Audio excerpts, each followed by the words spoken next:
Chiefs Kingdom, our king has been paid. Patrick Mahomes and the Kansas City Chiefs have restructured his contract to make him on par with some of the top paid QBs in the league. We're talking about all the details on today's show.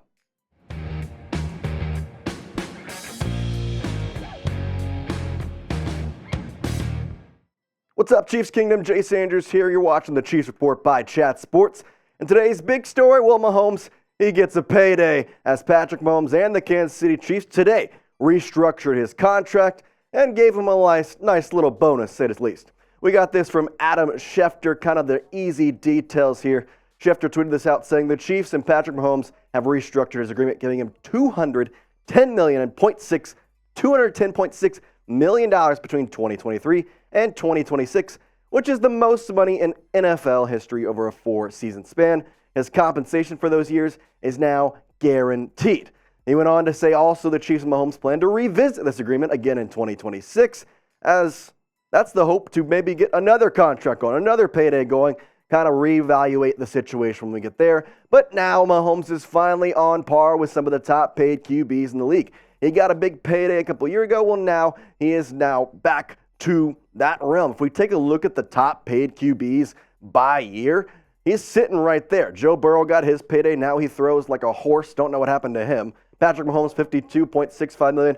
Now at second. You get that money over the 4-year span, that's what you're going to hit. Justin Herbert at 52.5, and Lamar Jackson at 52. Jalen Hurts also right behind them as well. And I think another good thing to note is, and this was tweeted out by Matt Verdama, and he said, for clarity, I'm told Chiefs Patrick Mahomes deal was not shortened. So this is not a taking away here. It wasn't doing anything. This was simply the Chiefs saying, hey, we know you're the best quarterback in the NFL. We're going to pay you right. It's pretty obvious that Mahomes is the clear number one quarterback in the NFL. Clear number one. And he deserved a payday. He got a bonus, and that's exactly what he deserved. It's what the Chiefs want. They want to pay their guys right. And with this, it kind of helps with that train going that Mahomes isn't going anywhere because he's going to get that extra money, and the Chiefs are willing to do that.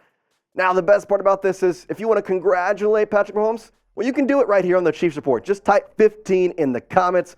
I guarantee it, Mahomes will see it. He'll thank you. So type 15 in today's comment section. I want to see it loaded, congratulating our king on his brand new contract. And boy, oh boy, he is now right where he belongs in terms of money per year. Let's get into the second topic of today's show, and that's talking about this game. The Chiefs and the Jaguars played the game yesterday, 17-9 victory for the Chiefs. And before we get into some overreactions and kind of notes on this game and stuff that I'm taking away, and we'll kind of react to those, I have a question for you. Now, there was 3 players that I thought played their butts off and looked really well. The first one was Chris Jones. Looked great on coming back, did not miss a beat, and he won literally every time. Basically every time off the ball. He was impressive. 1.5 sacks, had a pass breakup. He was always in the backfield. Sky Moore also looks like a very, very talented wide receiver. Had the drops early in game 1. Looked good. If you think he was the most impressive player, I want you to type SM. And then Isaiah Pacheco also looked good. 12 carries, 70 yards. Whichever one of these 3 you think was the most impressive, I want you to get in the comment section and let me know. If you think it's Chris Jones who impressed you, type CJ. If it was Sky Moore, type SM. And if it was Isaiah Pacheco, type IP. All right, let's get into these overreactions. The first one, I'm going to stomp it right here. The offense is mid. I'm not going to lie. The offense that we've seen these first 2 games from the Kansas City Chiefs is not what you get used to. It's not what you expect. It's not what you want. But the yardage and the stats don't lie. It's not like they had a bad game. 402 yards is really good. Mahomes at 29 for 41, and then rushing. The team as a whole looked really good. Obviously, it's not great to have the interception and the fumbles. I think that's the thing. But overall, I think it's just some early pains. You're kind of running a new system here with Matt Nagy.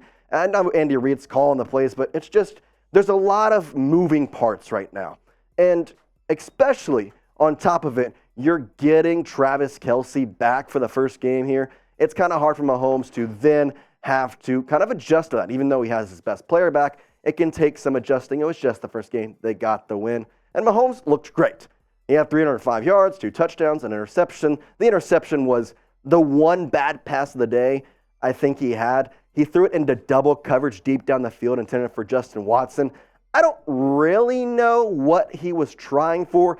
He had some guy down his neck, though, as he was throwing it, was just trying to get it out. So I think that's just a tough one. I mean, he's human. He's going to have a bad pass every now and then. But that's the only pass that I saw. I was like, whoa, what are you doing there? Every other time, he looked really, really solid. Before we move into our other overreactions, I got to give a shout out to my boy, James House. He was our Week 2 Watch Party Super Chat MVP. Shout out to you, James. Really appreciate you. He was in the chat, and he had the biggest Super Chat donation. If you want to be this, we'll join our watch parties and be the highest Super Chat. But shout out to James House. The second overreaction is the defense is top 5 with Chris Jones on the field. I don't think this is overreaction. I'm going to state that right now. This is no longer an overreaction.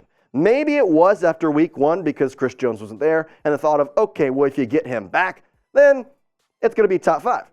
I think you got him back. They allowed 9 points to one of the best offenses in the AFC. I mean, I'm not going to say it lightly. The Jaguars' offense is good. You have Travis Etienne. You have Trevor Lawrence. You've got 2 really good wide receivers in Calvin Ridley and Christian Kirk. And they only had 9 points, not a single touchdown. I mean, just look at the stat sheet. These guys were impressive. Chris Jones, George Karlaftis, L'Jarius Sneed, they were all over the field. And I just don't know. I don't know what to expect from them week in and week out because they've looked so impressive. And now they get the Bears next week. But the biggest thing that I want to point out here, as the sacks were coming in for both Jones and Karlaftis, but the red zone performance from these guys, from this entire defense. I'm just going to give a round of applause. Because Trevor Lawrence got into the red zone with his team multiple times. 3 times to be exact. And yet, on all 3 of those attempts, he did not score a single touchdown. A single one. It was 3 field goals. The defense held up strong, including Richie James had muffed a punt. The Jaguars offense had come on the field inside the red zone. It was just a good defensive stand. I think that's the best way to put it. Now, I know this may be an overreaction for some of you, so I want you to let me know, if you had to rank this defense on a scale from 1 to 10, what would you rank it? I think I'm putting it at a 9. I think I am. I think maybe last week I would have thought, 7, maybe 8, maybe 6, I don't know. I mean, 14 points to the Jaguars, pretty good, to the Lions. But now 9 points to the Jaguars? I'm thinking 9. I don't know if I'd go 10 just yet, but definitely a 9. Get in the comments and let me know what you would rank this defense, scale from 1 to 10, 1 being not so good, 10 being they're the best defense in the NFL. Let's go to the third overreaction, and that's that Sky Moore is wide receiver number 1. Now, that's how he performed yesterday. He had the stats to back it up. He was the leading receiver. 3 receptions, 70 yards. That average was really boosted up by that catch late in the fourth quarter to really kind of ice the game, along with a great touchdown catch to kind of get things rolling at the end of the first half. I'll say this, though. I'm not going to go there yet that he's wide receiver number 1. I'm not going to say that because overall, I still think this team as a whole, just there's no clear wide receiver number 1. There's no clear wide receiver number 1. Kadarius Toney, he's labeled as that wide receiver 1, and he looked good. He looked a lot better than week 1. He did have a fumble. Luckily, the Chiefs got it back. Marquez Valdes-Scantling was kind of, I didn't see him too much. I mean, he had a couple here and there, but he was just not there. Rashee Rice was kind of his usual 3 catches area. Sky Moore, though, 3 catches, 70 yards. He looked really good. I kind of liked what he saw, but there's also a couple guys down low that we haven't yet to see. Justin Watson played well. I want to see some more of Justin Ross. I don't think there's a clear number 1, so I'm going to let you decide. If you had to pick a number 1 wide receiver on the Chiefs squad, who would it be? Would it be Kadarius Toney? Would it be Sky Moore? Would it be Justin Ross, who we haven't even seen? At least that much. Let me know in the comment section. Get in there, type it, and if you want to go the extra mile, type in why you think that person or that receiver would be the number 1 guy in the Chiefs. You want my answer? I'm going to say Sky Moore. I think he is the number 1 wide receiver on this team. He played like it yesterday, and I hope he can continue that trend over the next couple games. Let's go to the fourth overreaction, and that's that Eric Bieniemy was the key on offense last year. Eric Bieniemy, obviously now with the Commanders, and I'm not going to say the blame, but it goes to the new offensive coordinator of Matt Nagy. Now, Andy Reid calls the plays, and that's just on Matt Nagy to relay them to the quarterback. But it's no lie that, Bieniemy went to the Commanders. You look at their points per game with Sam Howell, and the Chiefs' points per game with Patrick Mahomes. It's just a stat. I'm not going to say anything about it because I think this could easily change in the coming weeks. You got 18.5 for the Chiefs, and you got 27.5 for the Commanders. It's just the stats. Bieniemy left the Chiefs, went there. I mean, he's in line for a head coaching job soon, but I'm just going to say you got to give Nagy some time because this is Andy Reid's offense. We know that for a fact. And the people kind of going on Nagy saying, it's not like this play calling, we need to fire him. It's really not his call. It's more of Andy Reid than anything else. It's just kind of a combined effort. And again, I think it's just some early growing pains. It's early in the season. This team is still trying to find their identity around Patrick Mahomes besides him. It's just kind of hard to see. But just wait. You get the Bears next week. It's a tune-up game. You can go in there, hopefully smack the crap out of them, and kind of feel really good going into week 4. Let's go to the 5th overreaction. And this one, I'm going to talk about a little bit because I think this one may be the biggest one.